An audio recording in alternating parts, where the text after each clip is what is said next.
Welcome, guys. We're in Hammersmith Chess Club. You can see there's a nice room of Simul boards. Basically, we're on a dinner break. This is Josh here. Hello. He's joined a bunch of his streams.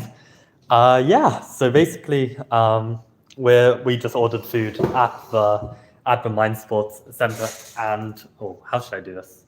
I can't get us both. Yeah, maybe something like this. But yeah, we ordered food here because we've got a Blitz starting at 7, so people will probably come for that. And yeah, we just trained some chess. So we just looked at the same thing that we were looking at yesterday, this Duretsky and Yusupov positional play book with this opposite color bishop and queen middle game positions. So we basically just studied the position on that, and it was how would you rate the calculation, Josh?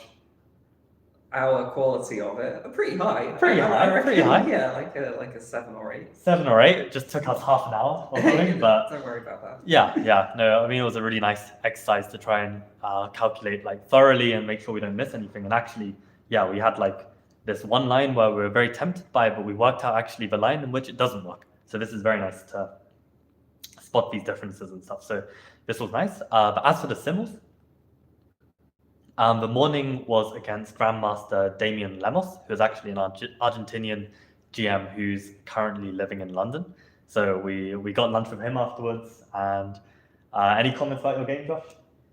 I basically lost a pawn fairly early, and then I sort of forced him to convert it the long way, but he didn't have too much trouble with that. So right, it was good. It's instructive. Yeah. And I had a decent game against him. Actually, the opening went. Actually, no, I'm gonna keep opening a secret. But no, it was basically, it just got to a very similar position that I've studied in my 1c3 Venom course, but just with colors reversed. So I was playing with the black pieces, and it got to this kind of typical Carlsbad structure with minority attack type play, and I felt like I played really well. I was understanding his resources on the king side and defending well. But I just got to a position where I basically had a calm move, which I could have just played, and I think Damien said that he felt like the position was just equal. Maybe if anything, I'm slightly better. But yeah, he said there's nothing in it. But instead, I decided to play this very active sequence that ended up sacrificing a rook, and it didn't work. That was just a simple refutation. And yeah, I just got way too excited about this idea. And I also felt like I wanted to go for this because I felt like if I didn't go for this, maybe he'd be able to grind me out, but I was just being afraid for no reason. Yeah, it looked somewhat solid for most of the game. I'd say it was pretty equal for the majority of the game, and then you got into time trouble and sort of felt it was hard to sit on the position. Yeah, but after analyzing the game and seeing that position where I could have played that calm move, I was nothing, literally just seeing ghosts. So that was a really high quality game, and he gave me a nice compliment saying I'm a lot better than my rating, so it's always nice to hear a strong player say something like that.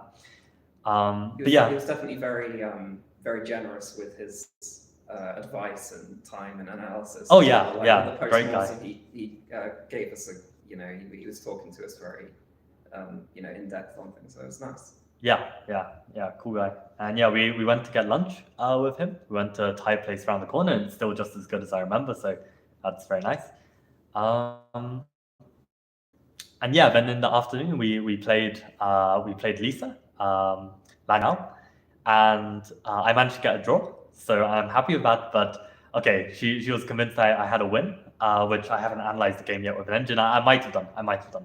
Basically, I rushed this idea thinking that I had a winning plan, and basically the winning plan was actually only a draw. My winning maneuver could be stopped, and therefore I had nothing, and she had nothing, and it was just a draw, right? But if I hadn't rushed with this plan, that was actually a different plan, which intuitively didn't look as good. But given that my plan didn't work, I probably should have gone for this plan, and I would have had a better chance, right? So I ended up drawing, and this was with the Garganetta Modern. So again, very happy that this opening is working out. And yeah, Josh, what about you? How's your game? Yeah, it was I was on the white side of a Sicilian Taimanov, and she was blitzing out the first sort of 10 moves or so. And so I don't know, I kind of gave me a bit more confidence that I was doing okay. And the position was quite good. I played the opening quite well.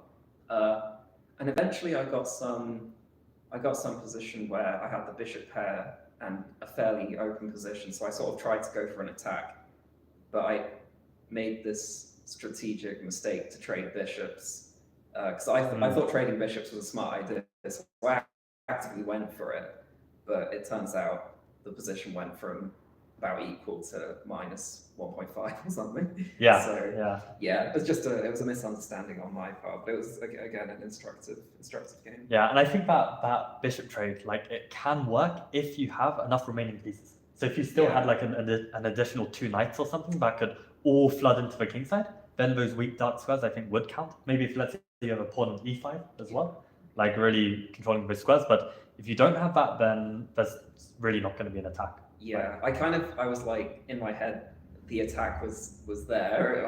I could feel that there was an attack, but there wasn't. I got into the position and I was like, yeah, it's nothing. Right. Yeah. What can you do? Yeah, so I mean, the day's been pretty decent for us players actually, because like there haven't been too many people, so we've had pretty much like one-on-one alone time with like titled players and can learn from them.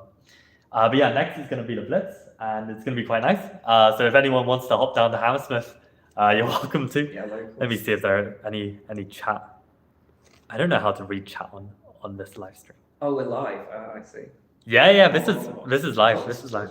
Oh no. Yeah, I actually don't know how to read chat. I don't know if anyone is even chatting. Tricky's just roasting us right now. Probably. Yeah, as always. I literally can't see a single chat. I don't know if it's like no one's chatting. Maybe people are just. Hey, there we go. Okay, so chat does work. We have a hi from Venomous. Do we know them? I do not know Venomous, but I rate the name given my upcoming Chessable course, C3 Venom. So gotta respect that name.